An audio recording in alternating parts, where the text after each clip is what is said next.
Hello, ECCT right here. I just want to make a simple video so that I can share with you some of the tips and the things you're supposed to consider if you want to do what? To do maize farming and want to do your maize farming in a proper way. So as you can see behind me, this is a maize field. Have you seen? This is a maize field and this farm is called CHIMASAFARMS. Number one, as you prepare for your maize field, just be aware, know and understand to say, okay, what do I want to do? Oh, I want to do maize. So if you want to do maize, that awareness will give you an array and preparation. You're going to have in your mind, you're going to start preparing to say, oh, what am I supposed to consider when I'm doing maize farming? If I want to do maize farming, okay, let me do this and this and this. That awareness, once you are prepared mentally, you are prepared, in terms of how you think, like wherever you are, you're going to be considering to say, okay, what should I do? Okay, I want to do maize. So, okay, let me consider this. Should I rent a land or which land should I look for? Those are some of the tips and things you're supposed to consider. So, point number two, another thing you're supposed to consider is your agroecological region.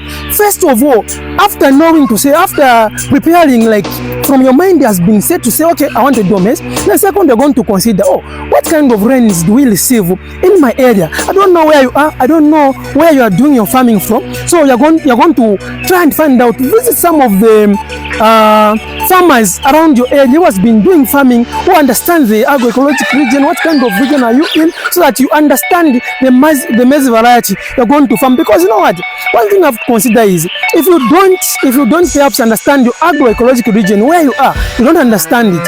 This comes with a lot of advantage and disadvantage. If you understand it, you find that you're going to choose the right seed for your region. You're going to choose, but if you don't understand the agroecological region where you are, you discover to say, you get a long, you're going to get a long seed, and after planting it, perhaps you get the early maturity kind of variety in a region where you're supposed to plant late maturities. And again, one thing I want to tell you is that when you plant these types of maize varieties, because there is late maturity, there is medium maturity, and there is also early maturity.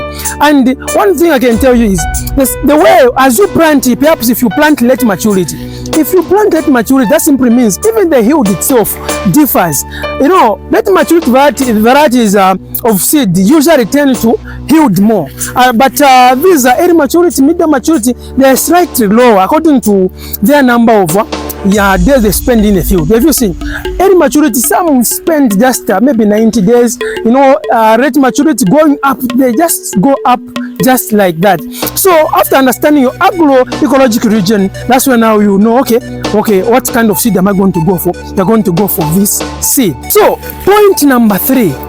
Point three, you're supposed to consider if you want to do your maize farming. If you are preparing to do maize farming, the number three, point three, you're supposed to consider is choosing your maize variety. How do you choose your maize variety?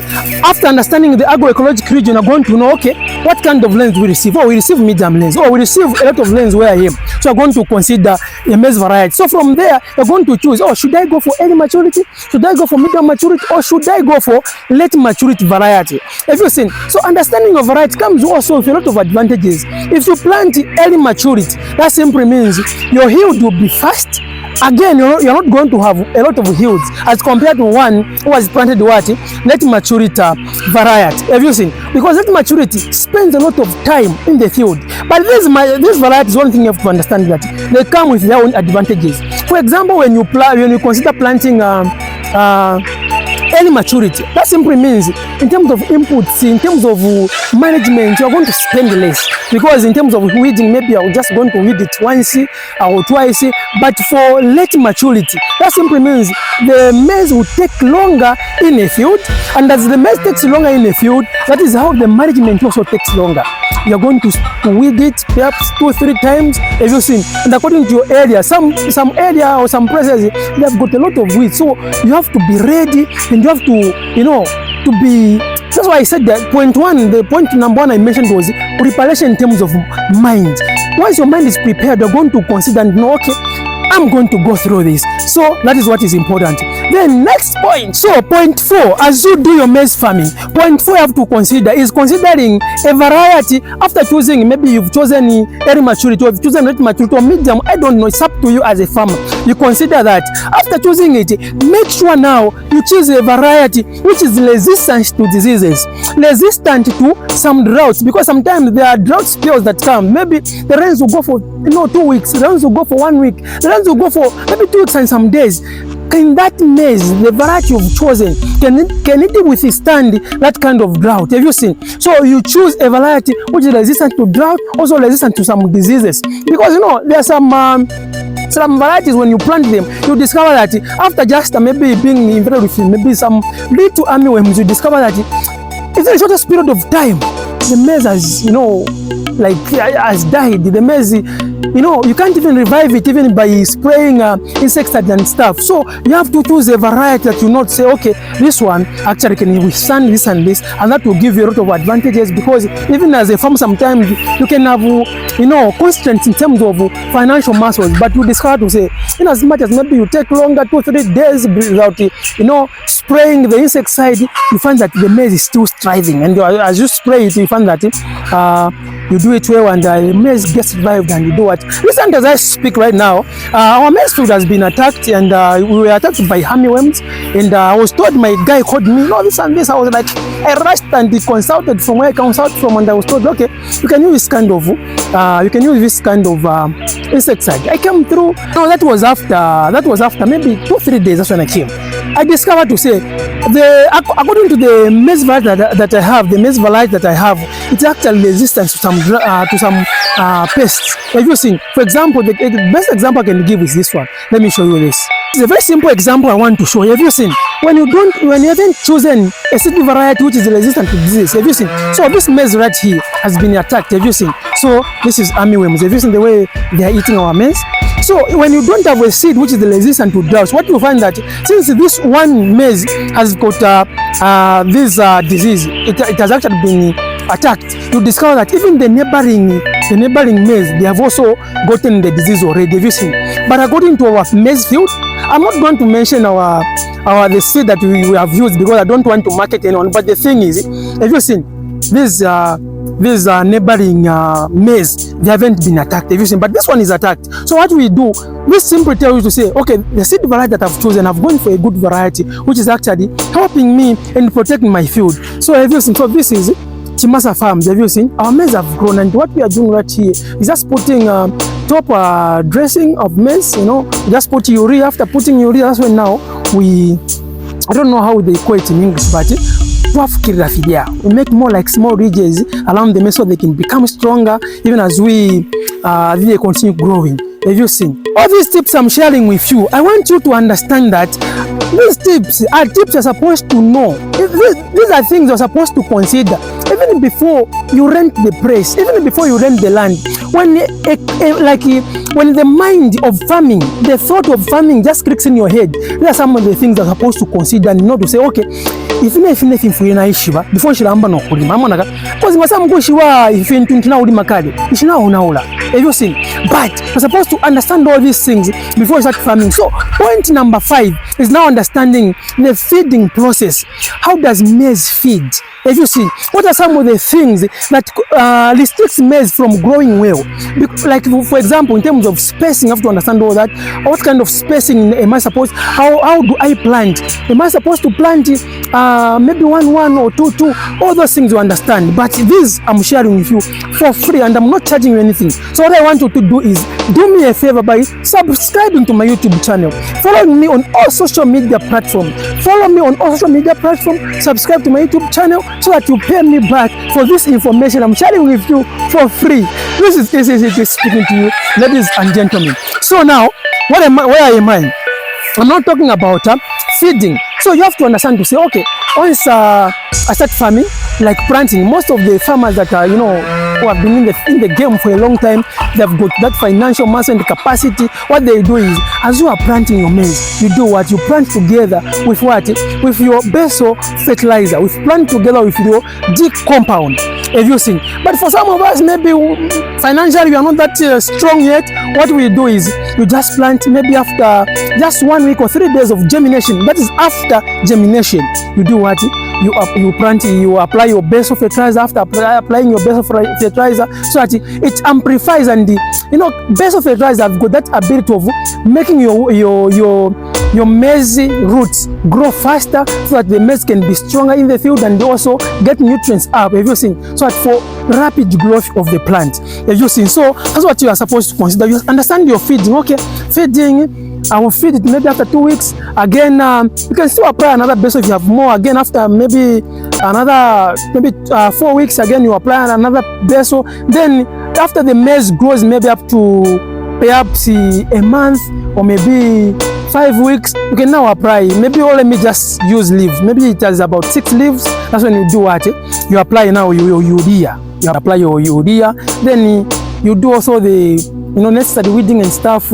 You are good to go as a farmer. So we go now to another point. So point number 6, I can just say you just have to be aware of your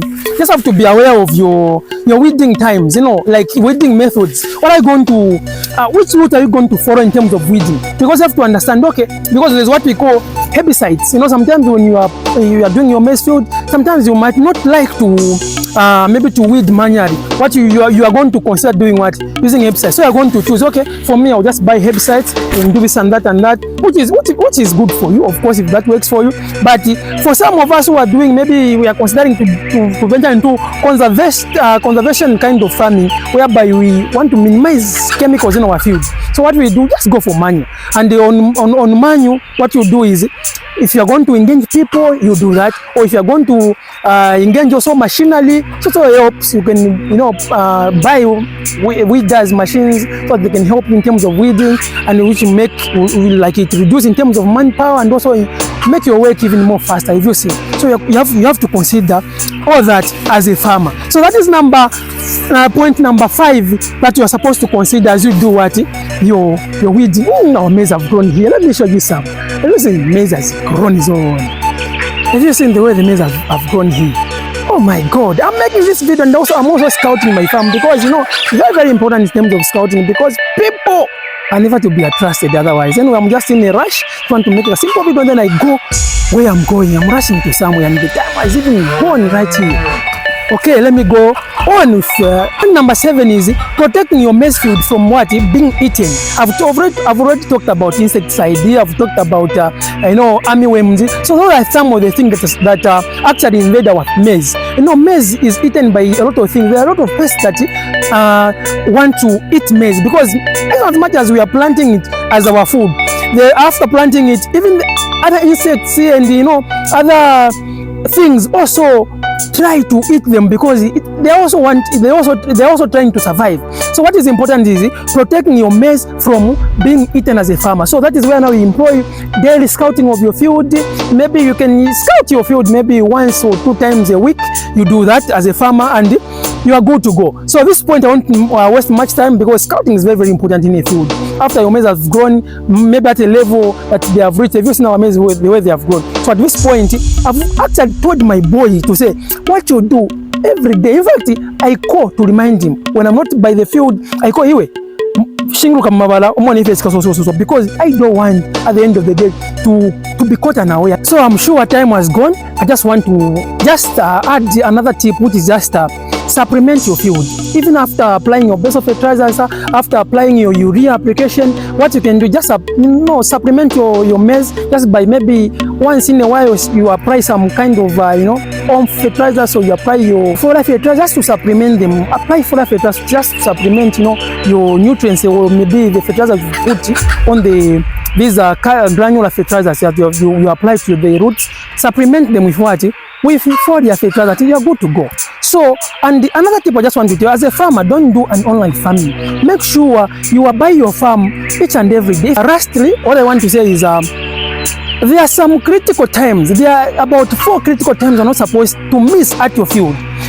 The time of planting, the time when you're planting your maize, as a farmer, the owner of the farm are supposed to be there, so that you see the number of bags that are entering in a particular field. If it is 1 hectare, you understand have all the knowledge and the know-how to say, okay, on this field, I've planted on this day, and I've actually spent this much, and the amount of bags in terms of seeds, they have entered like this. You understand all that.